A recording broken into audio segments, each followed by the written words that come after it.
So welcome to our today's class, and we are going to look at question 6.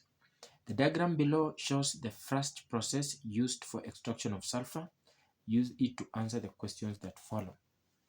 So this is a first process that is used to actually extract sulfur from the ground, and we cannot be able to use normal mining to extract sulfur from the ground because sulfur lies 200 meters deep in the ground, and on top of this sulfur we have a layer of sand and clay that makes it impossible for us to use normal mining. So normal mining is actually not able to get used here to extract sulfur that is lying 200 meters deep in the ground because of the sand and clay that lies just on top of these deposits of sulfur. So to extract or to mine sulfur from the ground, not using normal mine, we are going to employ a process called thrust process.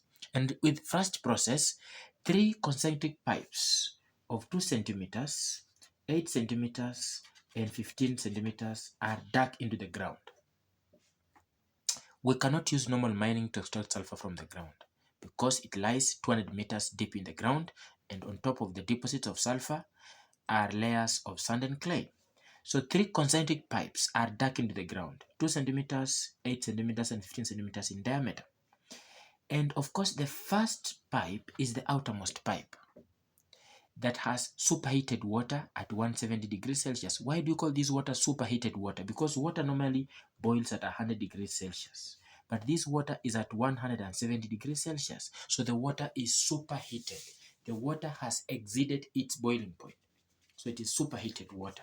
And this superheated water is also allowed to pass through this outermost pipe. Remember, the outermost pipe allows the superheated water to pass through it. And this water must be at 10 atmospheres pressure. The work of the 10 atmospheres is to ensure that this water at such a very high temperature still remains in its liquid state, because at 170 degrees Celsius we expect all the water to have turned into vapor or steam. But because of this 10 atmospheres pressure, we expect this water at such a very high temperature beyond its boiling point to still remain in liquid state. So the work of the 10 atmospheres pressure is to ensure that the water remains in its liquid state at such a very high temperature. Now we have the innermost pipe. This is the innermost pipe. This has hot compressed air at 15 atmospheres. The innermost pipe, hot compressed air at 15 atmospheres. So the innermost pipe has to allow hot compressed air that is hot and compressed, get immersed through that innermost pipe at 15 atmospheres pressure. And we have the middle pipe. The middle pipe, you can see that middle pipe. This one allows now the molten sulfur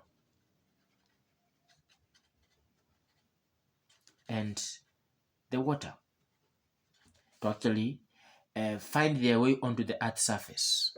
Yeah, so what is the work of the superheated water? The superheated water at 170 degrees Celsius will melt the sulfur deposits. Sulfur melts at a temperature that is between 113 to 119 degrees Celsius. The water is at 170 degrees Celsius. So that means the temperature at which the water is can be able to actually have this sulfur getting melted, because the sulfur has a melting point lower than the temperature at which the water gets driven into the ground. So at 170 degrees Celsius, all the sulfur able to melt at a temperature between 130 to 119 will actually end up melting. It turns into molten state. So the temperature is maintained at 170 so that all the sulfur with a lower melting point can get all melted. Now once the sulfur has been melted very adequately, we shall have now molten sulfur and water, the hot water.